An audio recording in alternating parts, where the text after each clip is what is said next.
Britannia's body is pox-marked, slick with the afterbirth of identification. Those who claim own country steer us all to fight an imaginary dragon. They toll on her hips, blinding us with flags in the ballot box. Britannia knows they are cutting off her neck. Her children spill out of her guts. They take no tax to ease the hands now thick with Britannia's blood. They frack, frack, frack. Strike, strike, strike. Spit God Save the Queen into factories, fields and care homes. Cut their opinions off at the knees. Placing our blunted swords in their heads. Red spills into newspaper ink. Chants of go back to your hard walls. Hopes dissolve. That is better. Her hands are under the water. Wets their language strange till it breaks open her core.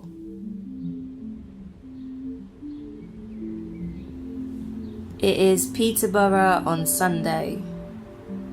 He goes for a drive to imagine what it is to be alive with no restrictions but the climate and the weather. His eyes are flags floating in a flooded town. The hair on his arms are grieving fields of wheat, and the trees practice their door creaks.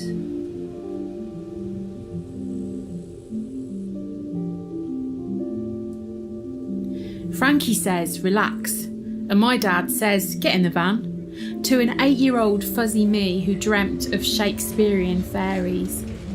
The rumble of the engine pushes the sun out of the cloud.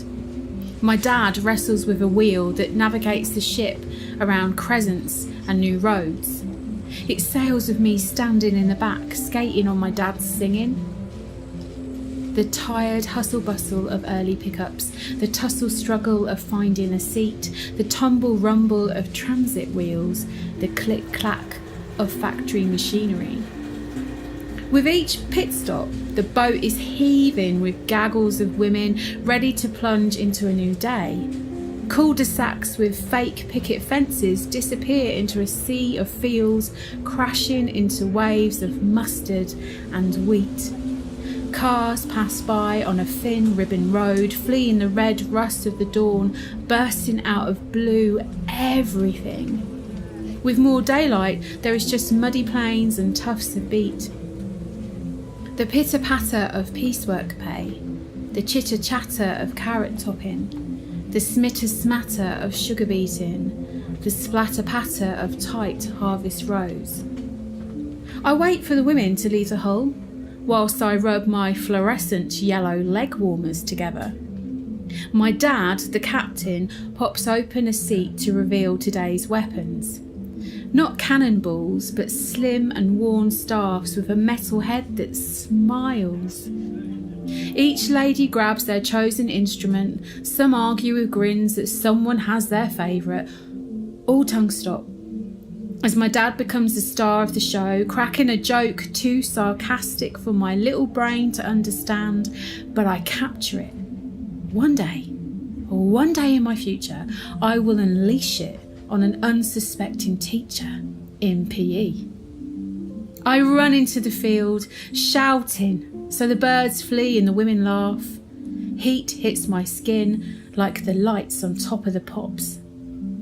My captain gives me a broken hoe where the handle is short. I grasp it to me, then run away to the far acre, away from the regimented lines of women. They need to do half a mile by lunch, need to set those sugar beets free. The bish-bosh of quick collie packing, the peacock pride of tulip floats, the mish-mash of gossip between hard work, the hard ha-ha of rude seaside jokes. I jump over ditches, avoiding eels who might be out to get me, sliding my legs into murky water, enjoying the yellow turn crusty. Then I am startled as two of the gang catch me, catching them, having a pee. Knickers down, bums out in the air, tattered toilet tissue in hand. Embarrassed laughter cuts through the distant hum of the nearby town. Our captain calls time for lunch to save my blushes. After sandwich spread and bovril, The tilling begins once more. Not long to go now.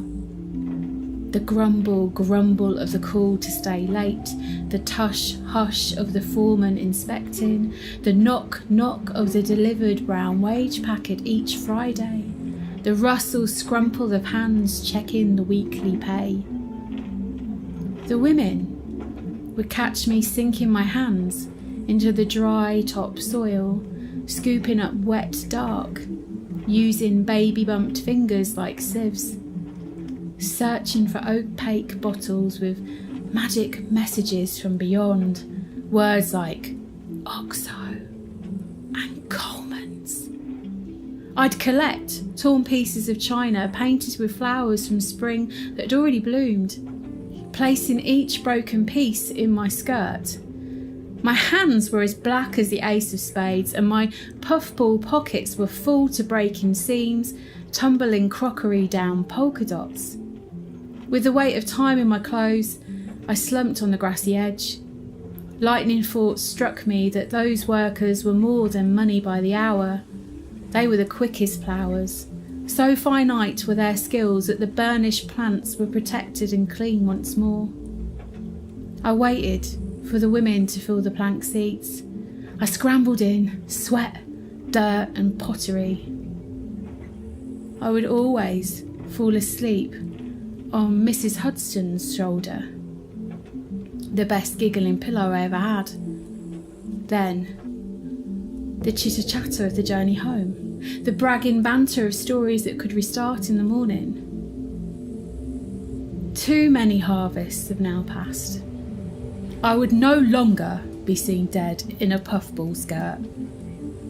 Those women who rounded me off are now shadows. 100 years of my ancestors picking up workers was cut like tulips. It's hard to stay the tallest poppy when you don't worship profit. If you cut me open, then you will see those mucky, hard-won memories that I refuse to swap for what everyone else thinks are precious, shiny things. And I still hear the giggle-gaggle of the picking up of the women, now struck into silence, the death knell of the bell, calling time on life in the breadbasket of England.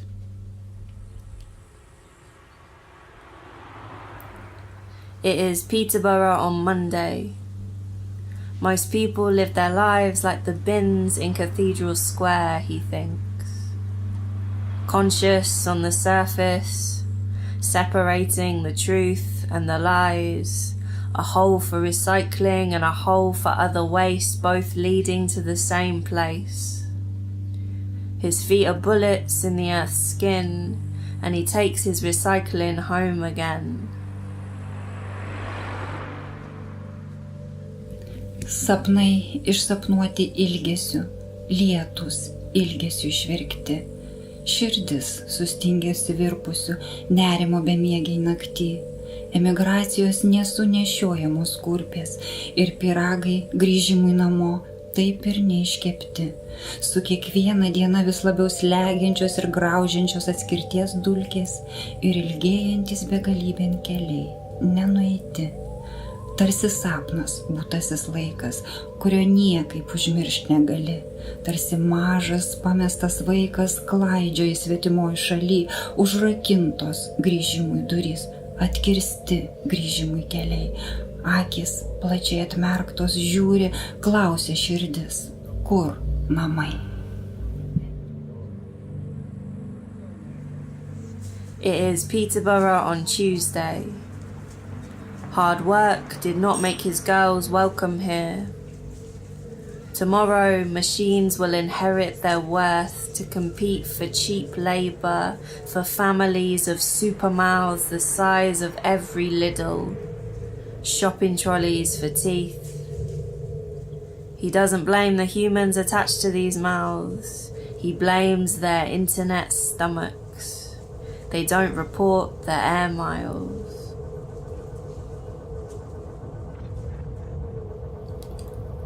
What will you write on the world's stone now that you've slaughtered it?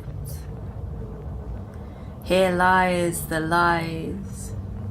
There is no point in hiding the truth. We are instantly dispensable and replaceable. You will kill us and package our corpses tight. Rest in plastic, rot before plastic touch our plastic faces. All that's left to be profitable is blood, and you never recovered from the social care debacle. So you told us this map will show us where the immigrants are in hell. So you told us we don't need the planet when we have ourselves to sell. Here lies the lies. There is no point in hiding the truth. We are instantly dispensable and replaceable. You will kill us fashionably and democratically. Dress us in buzzwords we voted in. We told ourselves that the bodies on the stairwell were piles of clothes, to stop ourselves from being paralyzed by fear. We thought this t-shirt would stop us from dying. We thought this bag would stop us from dying. We thought our homes would stop us from dying.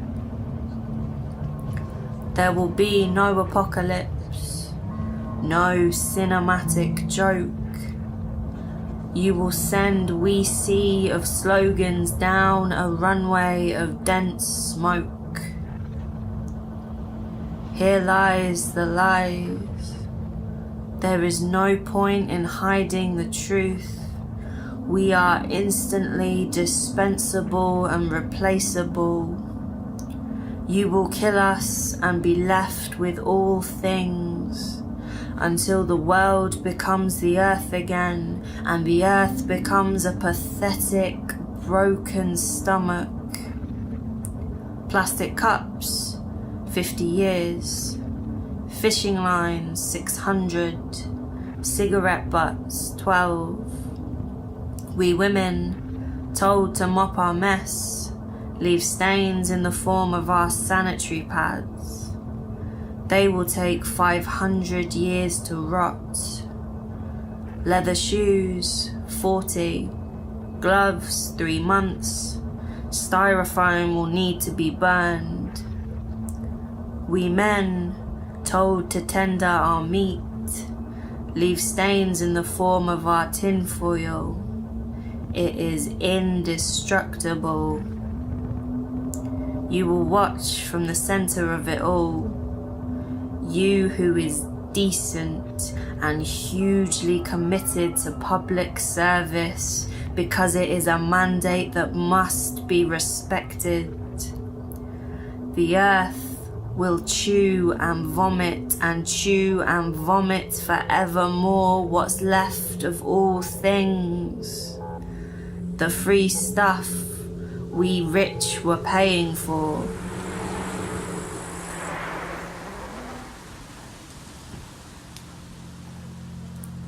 It is Peterborough on Wednesday. He misreads a sign. Please do not feed the buildings as they cause damage to the birds. The dreams dreamed by longing, the rain cried by longing, the heart is frozen from trembling in weary sleepless night. Not wrapped shoes of emigration, and not baked cakes for coming back. The dust of exclusion becomes more and more rankle and oppressive with every each day, and didn't worked ways to the infinity becomes more and more long. Like a dream is a past time, which cannot be forgotten at all, like a little lost child wandering in a foreign country. The doors are locked for coming back. The roads are cutted for coming back. Eyes wide open watching. The head is asking, where is my home?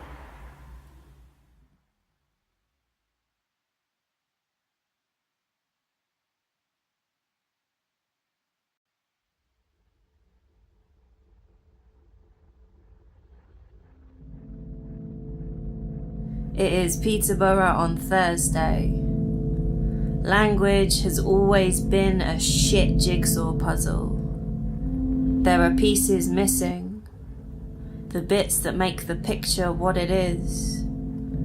The teeth to make a tiger, the edge to make a cliff, the legislation to make a tower block burn, the face to make hate, the face to criminalize change, the face to make you comfortable, the face to cap your wage, the sad, dead face of a small, dead child to make the front page, to make the marketing campaign, to make you buy the paper, to make you buy the Coke, and the theme park tickets, and the tit implants, and the face, and the face, and the face that is better than yours, so you must buy more.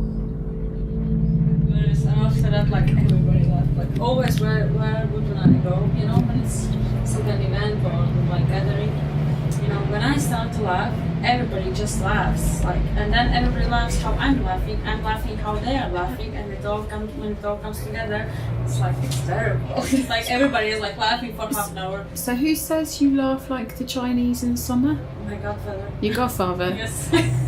Somebody once asked my mum if my dad was Chinese because of the way I laugh. Because I look slightly Chinese. Everybody thinks that I'm Chinese, and I'm like, no, I'm Latin. I'm fully infinite. Like sometimes when I arrived to UK and I started, to work, because at the start I was working in Amazon, and after that was this quiet time, and it's very hard to find a job. And I was working in some factories and stuff, And then always when somebody was calling me, started to speak with me in Lithuanian, I was like, no, not gonna happen, not today. I said, no, I'm not really. So what would you like to do? I don't know. Like, my dream is to work with all this, because I'm a poetess, I'm artist all over it. Since I have been little, I have been singing, I have this, I don't know how it exactly goes. It's like when you read like a poem, it's not like exactly what we're reading, it's like a public standing. It's like when you like really, really nicely like read somebody's like poems. And then there's this contest going, like who is doing it, like A slam. I was doing this since I remember myself. I was singing, so I'm artist all over it. Maybe we should get her to sing your line. Slowly. Yeah, no no pressure. pressure. No pressure. No pressure.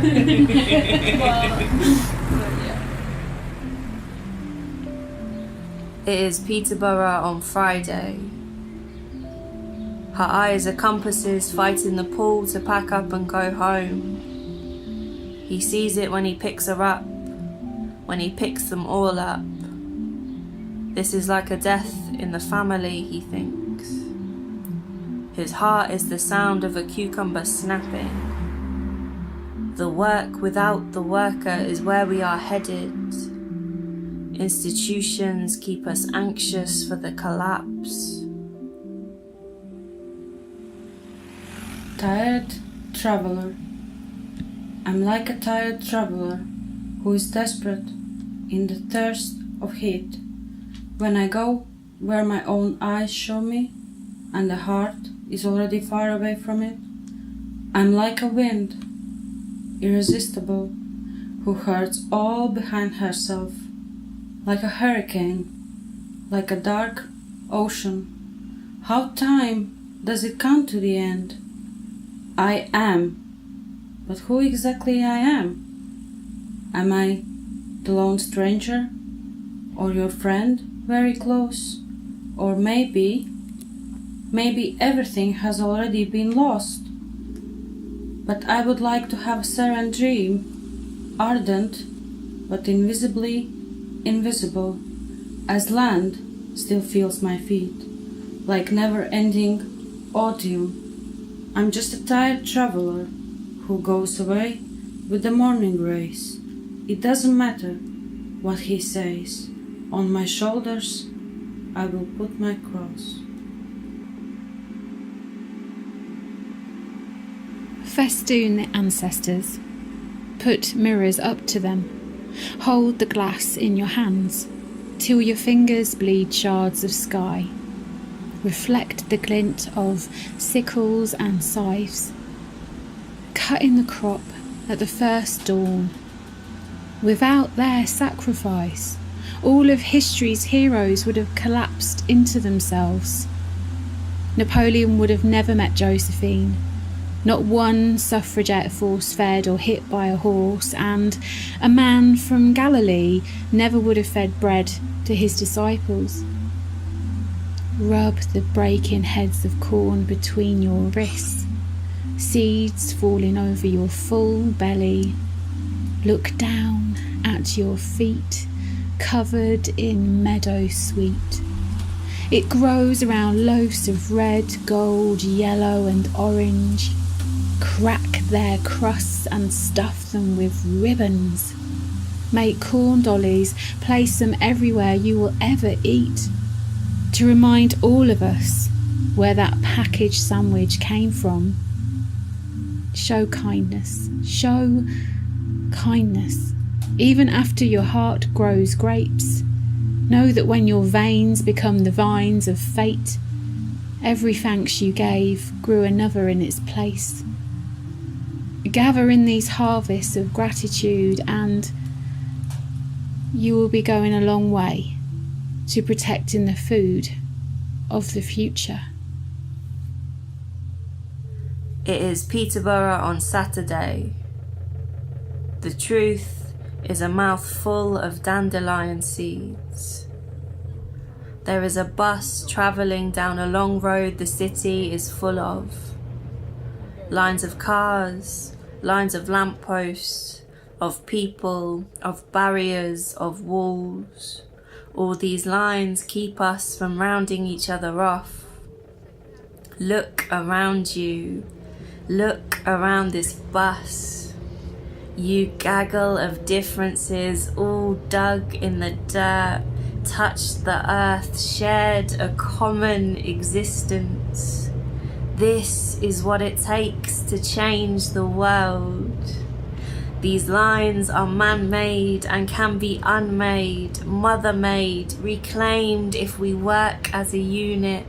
See the value in the unit. See the value in those who came to this city to work as a unit. Fight with them. Fight for them.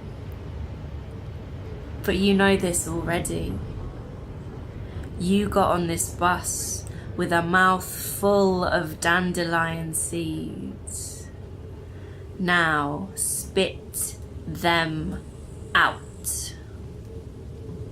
They will burn us, but we are a potion of kindness. They will burn us, but we are ocean of kindness. They will burn us, but we are an ocean of kindness. They will burn us, We are an ocean of kindness. We are an ocean of kindness. They will burn us. Ocean of kindness.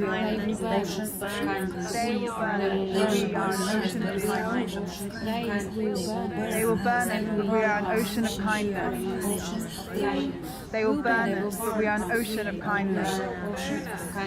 They will burn us, but we are an ocean of kindness. They will burn us, but we are an ocean of kindness. They will burn us, but we are an ocean of kindness. They will burn us, but we are an ocean of kindness. But we are an ocean of kindness.